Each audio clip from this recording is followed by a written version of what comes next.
Welcome to the CBS Radio Mystery Theater Archives, the only YouTube channel which has the original classic episodes of the CBS Radio Mystery Theater in order with no ads.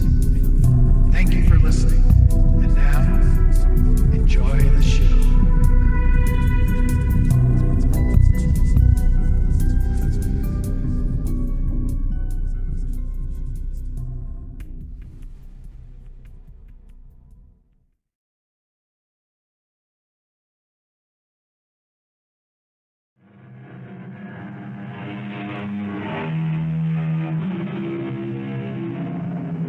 Come in. Welcome. I'm E.G. Marshall. A savage place, as holy and enchanted as air beneath a waning moon, was haunted by a woman wailing for her demon lover. A woman wailing for her demon lover. How poignantly the poet puts it. But are there demon lovers? And are there women who fall in love with them? Surely this is the stuff of legend and myth. And yet, there are things that simply cannot be explained. For all of our test tubes and computers, we still don't have every answer, do we? You mean we shall actually see the tiger from up here in the tree? Yes, and I shall shoot him as he passes below. But why should he pass by here? Well, he's after the goat. The one down there. Oh, poor creature. Why doesn't he run away? We can't. He's tied to a stake in the ground. But the tiger will kill him. An unfortunate necessity. Oh, no. Oh, no. I shall not permit it. Louise, where are you going? I intend to free that Louise, goat. you can't go down there. Come back here. Louise!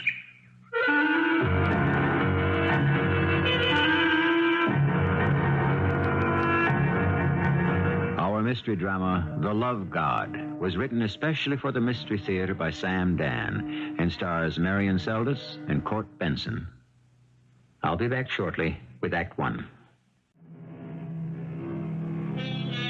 East is east, and west is west, and never the twain shall meet, said Mr. Kipling. But he knew better than that, because they did meet for many years in that vast, mysterious universe of a country called India. India with its kaleidoscope of religions, races, and languages. India, where there is so much myth and so much reality, it's almost impossible to tell one from the other. Or are they both one and the same? This is a story that took place at a time when India was known as the British Raj. A lady and gentleman are sitting on a veranda. Did you know that veranda is an Indian word? They are sipping tea. Cream, Thank you. sugar, Thank you. cake. Oh, I shouldn't. But you will. Well, just the thinnest, tiniest sliver. I know what you're up to, Willis. You're afraid to spoil your appetite for dinner. Oh, about dinner. I shall not be having dinner. No? Bahadur Khan. Not having dinner? I'm afraid not. But we've prepared your I'm favorite. afraid it can't be helped.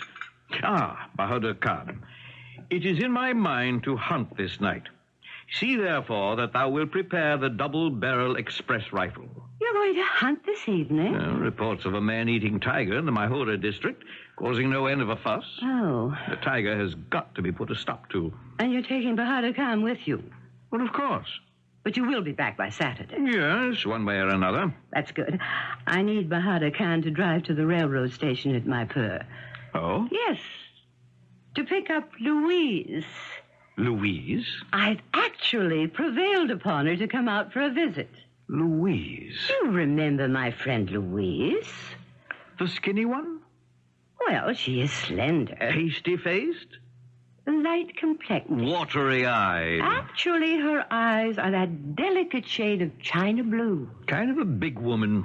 Stately. And as I recall, very opinionated.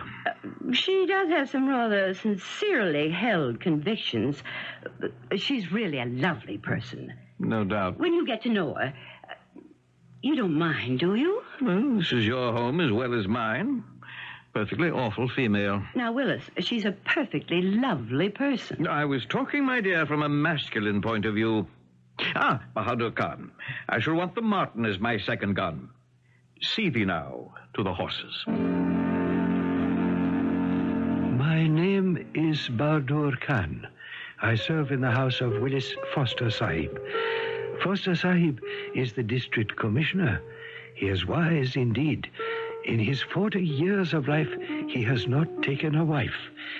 This does not sit well with his sister Pamela Sahiba, a widow who keeps his home. English Mem Sahibs have a peculiar affliction. They cannot tolerate the sight of a bachelor. I could tell by the sweet notes in Pamela Sahiba's voice and the shining look in her eyes that this Louise Sahiba was her latest candidate to storm the citadel of the fortress that was Foster Sahib's heart. Boy! Does the Mem Sahib deign to speak to one so lowly? Are you... what's your name supposed to be? I've got it written down here. Are you Bahadur Khan? Bahadur Khan, it is, with the permission of the presence. You were supposed to meet me inside the terminal. If the presence will forgive, I was afraid to venture inside the house of the fire carriages. Afraid? What on earth is there to be afraid of? The fire wagon that pulls the Tirane. The engine? Inside, it is filled with devils. Devils? Oh, yes. Devils that have been captured by the government and sentenced to boil the water to make steam for the train. I've never heard such nonsense. Angry devils. And sometimes they escape. In their great fury, they will melt the iron of the fire wagon, and there is a terrible explosion, and many die. How can you believe such superstitious nonsense? If it offends the presence, I shall not believe it. She was rather large, as Mem Sahibas go, and not at all unshapely. However, her tongue was never silent. A talking woman for Foster Sahib? Never. And so, without a moment of silence, we drove to the house. As we entered the gate, there was something that finally stilled her voice for a moment. What's that? What's that noise? Noise? Can't you hear over there?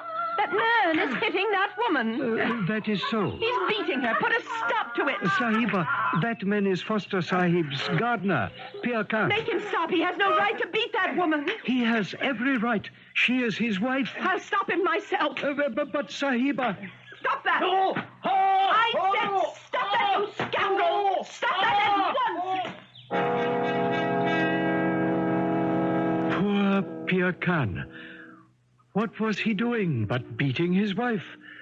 Suddenly he was beset unmercifully with an umbrella. And thus did the Mem Sahib Louise enter the household. I must say she made her presence felt. She was constantly correcting, admonishing, advising. She was having an effect on everyone, except, of course, Foster Sahib. He found reasons to work quite late at the office. One day, the two Mem Sahibs were having tea on the veranda. Cream? Thank you. Sugar? No, thank you. Cake. Oh, just the most petite slice. Louise, dear, I'm not sure I know exactly how to begin this. Begin what? I must ask you not to interfere. Interfere? In what way? Well, the truth is, in every way. I'm sure I don't understand. Since you've come to the station, Louise, you've managed to turn things topsy-turvy, inside out, upside down, and every which way. Have I indeed? For example, you know, Pir Khan's beating his wife. Oh, I put a stop to that quickly enough. The point is, you had no right to stop him. And you had no right to belabor him with your umbrella, either. Do you object to my actions, Pamela? I'm afraid, Louise, I must say yes. But the scoundrel was beating her without mercy. You didn't see him abuse that poor girl. Oh, I've seen him. You have? Yes, many times. And you've done nothing to prevent it? There's nothing I can or should do to prevent it. Things are very different out here. Oh, yes. And you're different, too. Back home, you were a member of the Fabian Society. Well? Well, I remember you at the meeting when you were asked to speak. Please, Louise. They still talk about that speech, the most inspiring oration on the rights of human beings. Louise, what you fail to understand. Suppose they could be aware of this conversation. What would they say about it back home? This is my home now, Louise. My husband is buried here. My children are being raised here.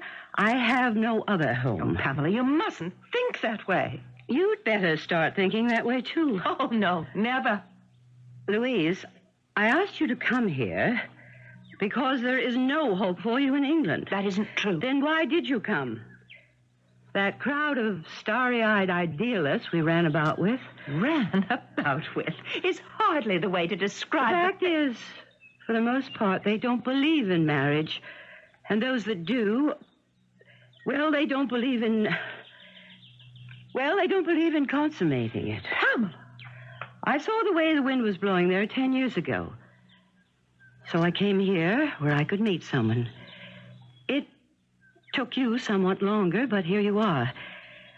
Meanwhile, please do not upset my household. What am I doing to upset In the you? matter of Pierre Khan and his way, for example, you have given me a problem. You see, he no longer beats her. And that's a problem. Laila is the best cook I've ever had. Now she just sits and mopes all day. Well, why? Because her heart is broken. She believes her husband no longer loves her. Why should she think so? Because he no longer beats her. Dear, let us not forget the object of your visit. I know that my brother is a most unusually difficult fish to land.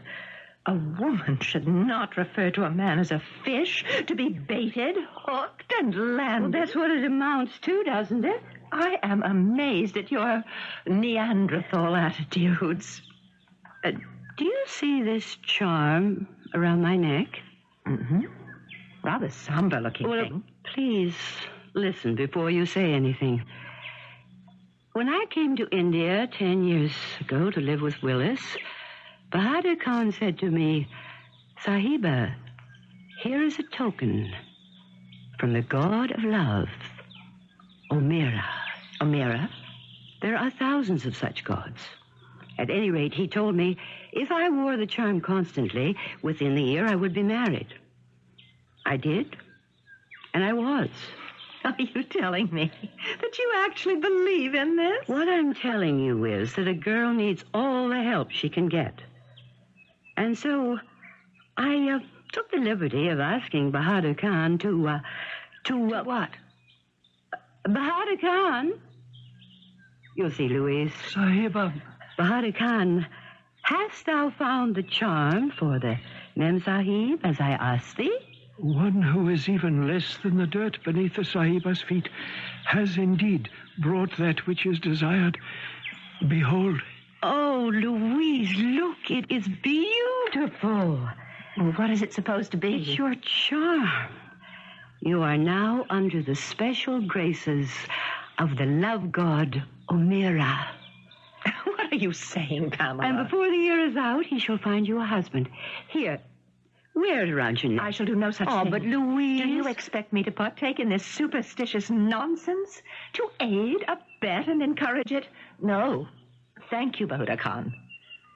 Pamela, I shall win Willis through intelligence and wit and all the civilized things we have in common. Such a vain and foolish Mem Sahib. But what is to be done? The English, they are like children. They refuse to learn when they are young, and when they grow old, it is too late. Poor, silly Louise Sahiba. Now, no one shall ever lead her to the marriage bed. I don't know about you, but I agree with Pamela. A girl needs all the help she can get, particularly in the affairs of the heart. So then, what prognosis for this proposed match between Willis and Louise? Can it proceed without help from the love god? Is there a love god? We shall have Act 2 in just a few minutes. It is said that marriages and hangings go by destiny, which means that each is foreordained. However, destiny, like everything else, can always use a little push here and there along the line. Well, here we are in the India of almost 100 years ago. A determined spinster named Louise has just turned down an offer of help from one of the local love gods. My goodness, you would think it was an offer she couldn't afford to refuse. That will be all, Bahadur Khan. Sahiba. You didn't have to hurt his feelings. You could have accepted the charm. And connived at this dark superstition. Oh, Louise, everything doesn't have to be so serious. Well, I think it's high time we adopted a serious attitude towards that heathen mythology. Bahadur Khan is quite tolerant about our religion. Can't we extend the same indulgence to his? Really, dear, you shouldn't be so earnest all the time. But life is earnest. Life is real. Yes, I suppose so. Now, shall we apply ourselves to the problem at hand? The conquest of Willis? Oh, I wish you wouldn't refer to planning for marriage as a conquest. Conquest? Seduction? Call it what you will. I call it a meeting of the minds. It's also a meeting of the bodies. Two rational, intelligent human beings who can see that their best interests can be served and their better natures enhanced by a union, as it were, of the spiritual aspects. Tell me, what plans have you in mind for Willis? I shall prove to Willis that I am completely interested, not to say fascinated, by his work. Oh, why do women feel they must take an interest in a man's work? But to prove that they share. Nonsense. I intend to have a partnership with my husband. What most men have in mind is an ownership. Not modern, progressive, enlightened men. Oh, darling, they're the most boring kind. Well, good afternoon. Oh, home early, I see, Willis. Yes, pour me a cup of that tea, please. Bahadur Khan. How are you, Willis? We see so little of you. Well, the work of the empire, the vast lumbering Indian empire, must be got through somehow. Bahadur Khan. It is time to settle accounts with the man-eater in the Maihura Hills. Thou wilt fetch the double-barrel rifle and ammunition. It is even as the prison's commands. The second gun and all else that will be required for the hunt. We leave in the morning.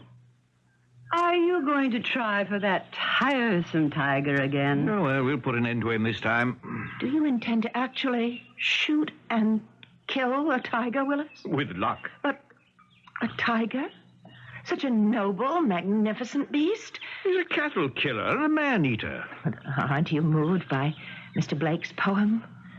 Tiger, tiger, burning bright in the forests of the night, what immortal hand or eye could frame thy fearful cemetery? Oh, not this one. He's old and sick and mangy, half blind and lame. That's why he's become a man-eater, because he's unable to hunt down game. Oh, well, then it's a mission of mercy? Well, I suppose you could call it that. Well, then I approve. Completely. Oh, thank you. And also, I believe I should like to come along. Come along? Well, of course. This is India. The India of the jungle. The true India. But it might be dangerous. Dangerous? You said the tiger was half blind and lame. Yes, of course. That's what makes him even more dangerous. A half-blind, lame tiger? Yes, but he's still formidable. Not to be trifled with. Oh, but I should so like to see it. Do let me come. Is there any reason, Willis, why Louise shouldn't go? Well... Then it's settled. Come to my room, Louise, and I shall lend you an outfit suitable for tiger hunting. Aren't you the sly one? What do you mean? I'm sure you must know how tigers are hunted. No, really, I haven't the foggiest notion. One sits up all night in a blind and waits. Is that a fact? As if you didn't know. So there you are, the two of you, alone in the moonlight, with the perfume of the exotic jungle flowers, creating a most seductive... Oh, nonsense. We shall have a most rational discussion to ascertain our common interests. Oh, yes. I was afraid of that.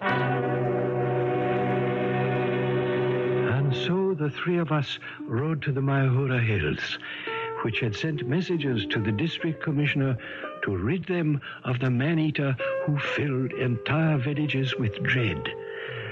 When we arrived in the foothills, we proceeded on foot, and since these were not our hills, I stopped for a moment and knelt. What's he doing? Shh. We may proceed, if the presence so desires. Lead us, Bahadur Khan. What was he doing? He was asking permission to hunt. Asking permission? From whom? From the god of this particular jungle. Oh, you see, we're strangers here. You speak as if you actually believe in it yourself. Does it hurt? I would suppose one is always well advised to have as many things going for one as possible. But to answer your question, yes, it hurts. It hurts the cause of progress and enlightenment to support base superstition. Ah, right then, I knew her hopes were doomed. He would never lead her to his marriage bed. For a brief moment, he had been attracted to her. The fact that she wished to hunt the tiger at night had marked her as a woman of spirit. But then, of course, she had spoiled it all with her inability to hold her tongue. These foolish English. Why do they talk so much? Dost thou hear it, Bahadur Khan? By the favor of the presence, thy servant hears. What is it? A goat. A goat? If it is thy will, I shall go forward to see if the villagers have prepared the blind. What is he saying? We must keep our voices low. What is he saying? The villagers should have built us a platform high up in a tree. Why? Sahib, come. Yes, I believe it's in readiness. Up here, Sahib. Good. Help the Mem Sahib up the tree. Oh, thank you very much. Shh. Now come, we must hurry. Ah, Shere Khan hunts this night. Shere Khan, who is that? Oh, that's what the natives call the tiger. You know, this is really quite roomy and comfortable. Yes. Now, I have a question. You can look down from here and shoot the tiger, but why should he be good enough to oblige you and pass this way? That's why. I don't understand. Oh, look below. To the left. What do you see? Seems to be a goat. Exactly. What's he standing there for? Doesn't he hear the tiger? Oh, yes, he does. Well, then why doesn't he run away? Well, he can't. He's tethered to a stake in the ground. Why? For what unearthly reason? It's a very sound reason. The villagers put him out here to attract Shere Khan. And when he comes, I'll be able to shoot him. But the poor goat. What about the poor goat? But the tiger will spring on him and kill him. Well, yes, that's the idea of the thing. Well, that's not fair. It's the only way to do it. Are you saying this is the only way to hunt a tiger? The only way without risking the loss of life. But the goat is going to lose its life. I mean human life. Well, the goat is also a child of the Creator. Oh, no. I can't tolerate this. Making too much noise will scare off the tiger. That poor little goat. Where are you going? I shall not stay here and see that goat be made a victim. You can't go down there. Bahadur Khan, stop her. Don't you dare. You come back here. I'm going to untie that goat so that it can run away. Now listen. Nice goat. Nice creature. Just let me untie this knot. The tiger is prowling around down there. I seem to unloosen this knot. Do you want to get killed? Opened this knot. Louise! Even if I could see the tiger, I couldn't shoot him in time. Giving way, it's opening. Louise! Just another moment, that's all I need. Louise! Run! You're free! Sahib, Run behold, Shere Khan. you silly little goat! You get away from here, you big bully! Get away! Go home! Shoot him, Sahib, shoot. How can I shoot that confounded woman standing in the way? Go on now. You heard me. Go home. It's a nice pussy cat. Just turn around and go straight home. You hear me? Go home.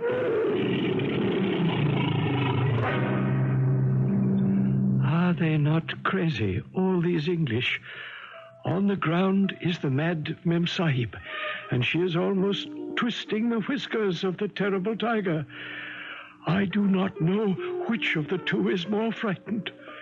Up in the tree is Foster Sahib with the double-barrel rifle, cursing as if the devil is in his mouth, trying to shoot the tiger.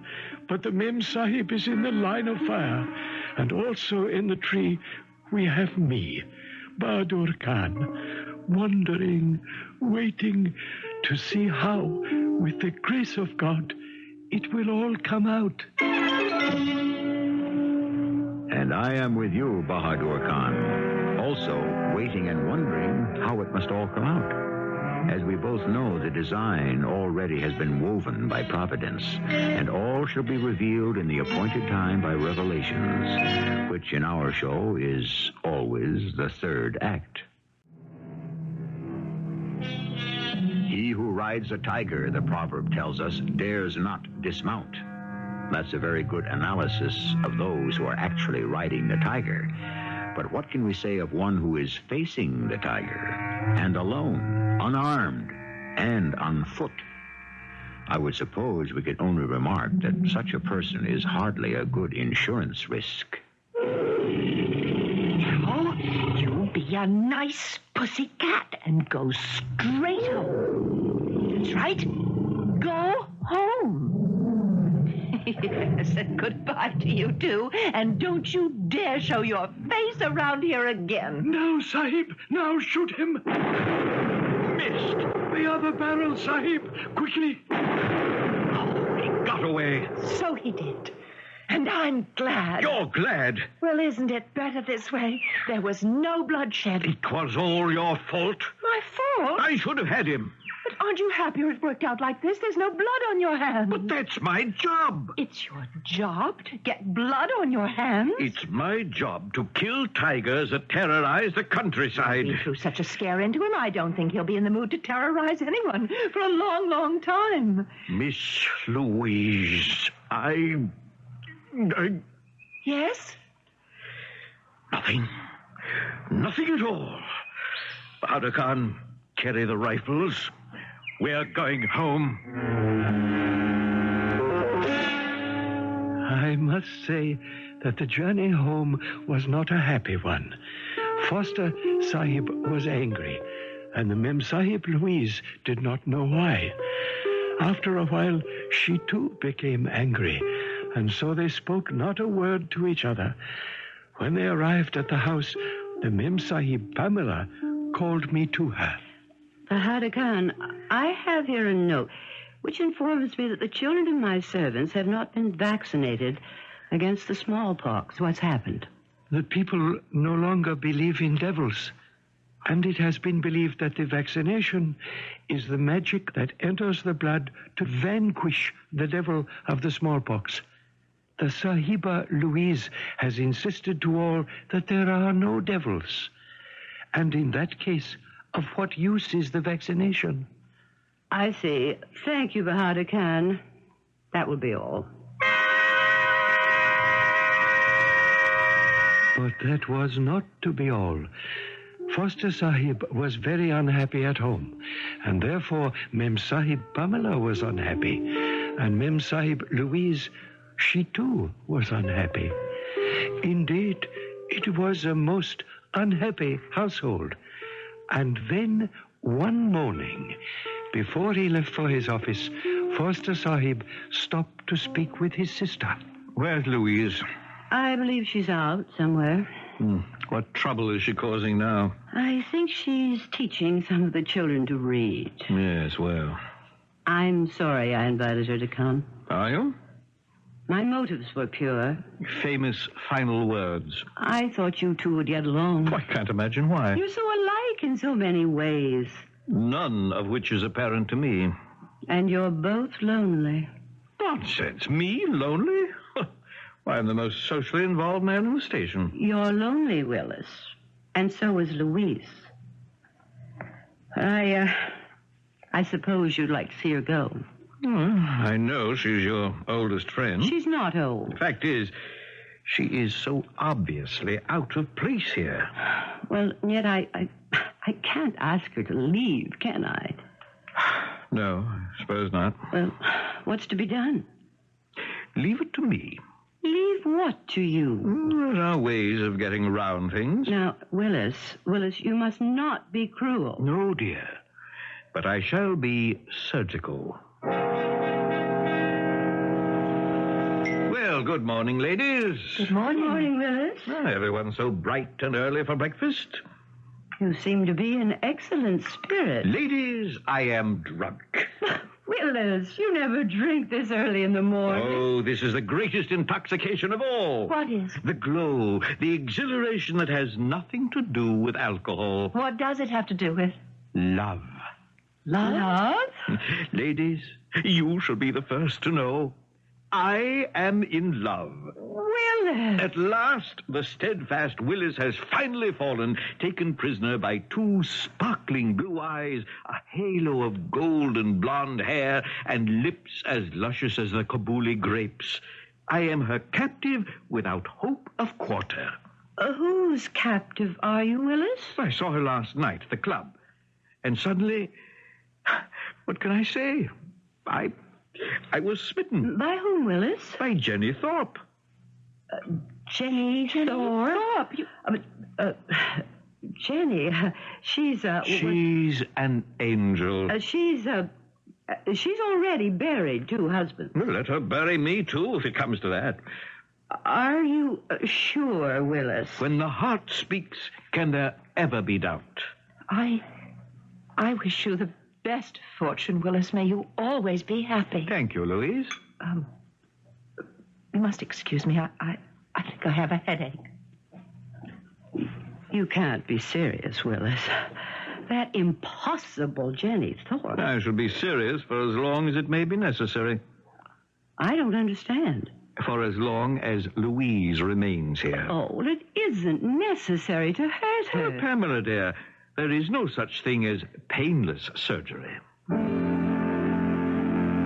All this was taking place even as I, Bahadur Khan, was serving the tea, the eggs, and the mutton chops for the breakfast. Later in the morning, as I proceeded to clean the bedrooms, I noticed the door of the Mem Sahib Louise was closed, and from within the sound of a woman weeping. I was about to go away, but suddenly her door opened, and the Sahiba appeared before me. Obviously, she had hastily dried her tears. Bahadur Khan, may I speak with you? This insignificant person would be willing to spend eternity listening to the words of wisdom from the presence. Please, Bahadur Khan, I'm serious. I'm so miserable. You see, I've always been in love with Willis all my life. He'd never look at me. And now he's going to marry someone else. Is it not written, there are other fish in the sea? Fish, yes. Men, no. Oh, Bahadur Khan, perhaps I offended that god. What was his name? Omir or something.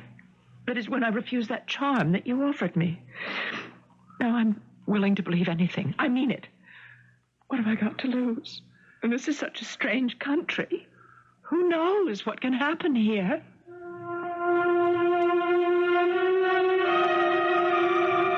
I looked at this Mem Sahib who was fighting her tears. A strange country? No, this is not a strange country. It is really quite simple. It is the English who are strange. And this one, not only strange, but also ill. And why was she ill? Only because no one had ever led her to the nuptial couch, which is why she was always getting herself into so much mischief.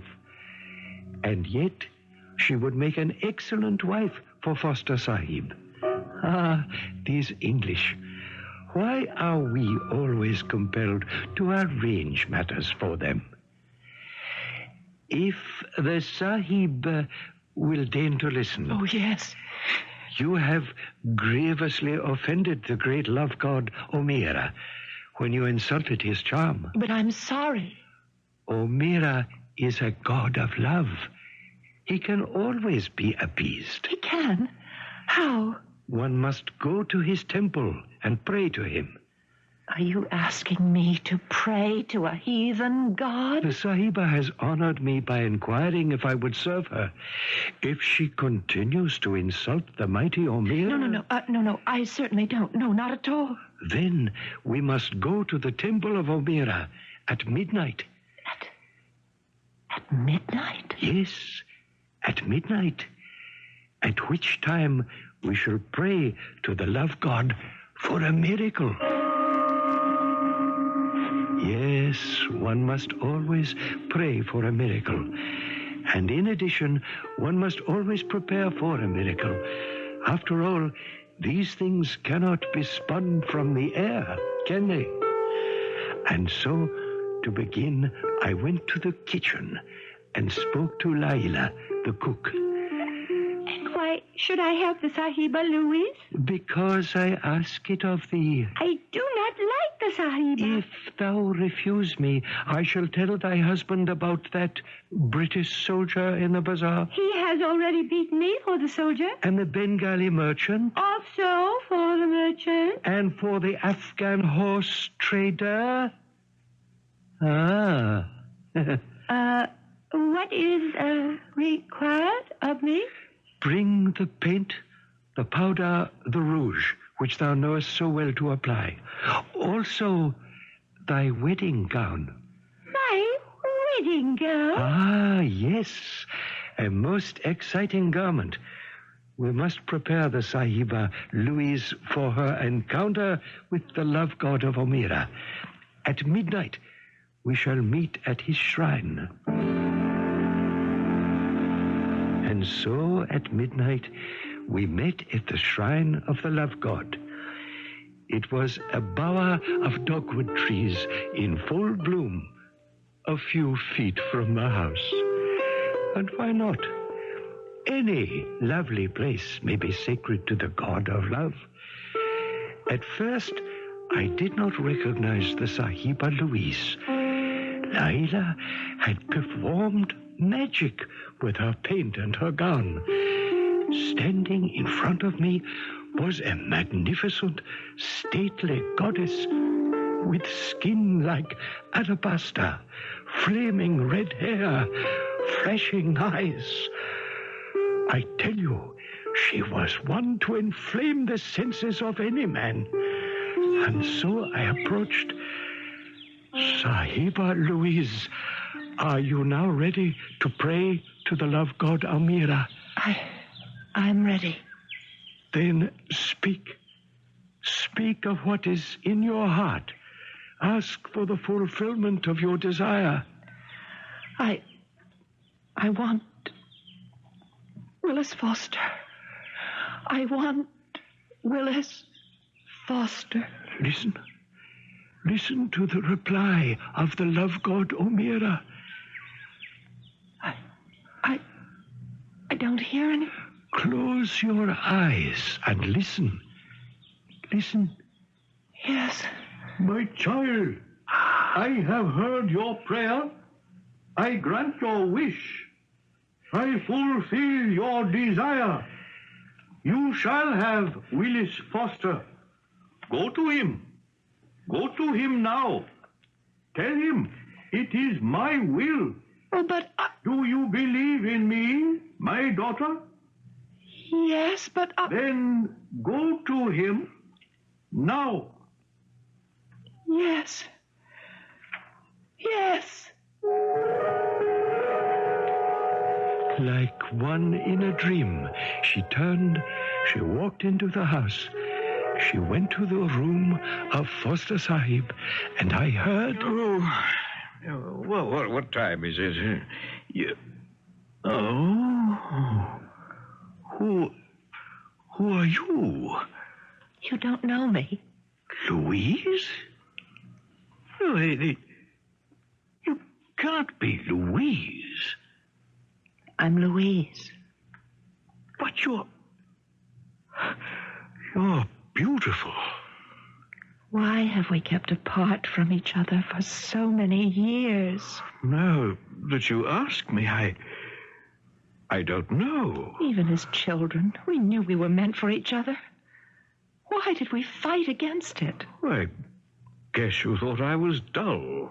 And did you think I was too clever? Well, I'm not really clever. No, and I'm not really dull either.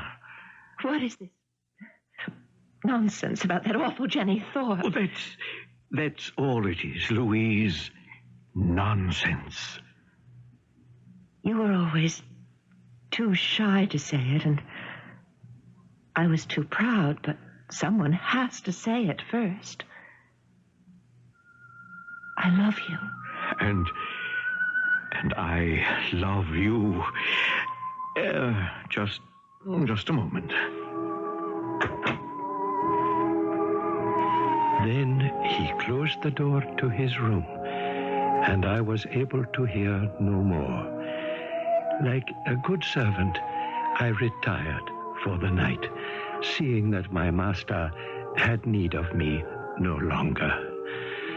And you, to whom I tell this tale, have need of me no longer as well. For the rest of the story, you may supply yourselves.